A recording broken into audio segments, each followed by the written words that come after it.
High, তোমরা সবাই তো আমার ভিডিওতে দেখেই নিয়েছো যে আমি রাজাকুণ্ডু স্যারের সেমিনার অ্যাটেন্ড করেছিলাম।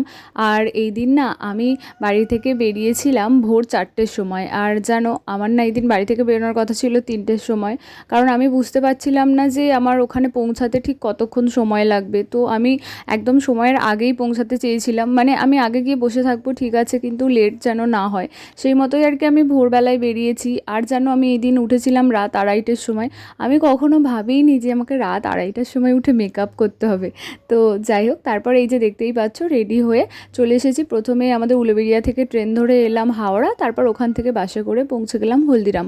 এখানেই ছিল আমাদের আজকের ইভেন্ট।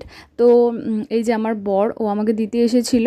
আর ও যেহেতু সন্ন্যাস করেছিল তাই ও আমায় দিয়েই চলে গেছিলো, কারণ ওই অতক্ষণ খালি পায়ে তারপর না খেয়ে তো ও বসে থাকতে পারবে না, তো ও আমায় দিয়ে চলে গেছিলো। আর এই যে দেখো আমাদের ভেন্যুটা কি অসাধারণ দেখতে, তাই না? তো তারপর ও আমায় দিয়ে চলে যায়। আর এই যে এখানে হচ্ছিল আমাদের এন্ট্রি। আর এন্ট্রি হয়ে যাওয়ার পর আমি ভেতরে চলে আসি। আর এরপরে কি কি করেছি সেইগুলো আমি তোমাদের সঙ্গে আরেকটা পার্টে শেয়ার করব, কারণ একটা পার্টে করতে গেলে অনেক বড় হয়ে যাবে। তো চলো, আজকের মতো টাটা।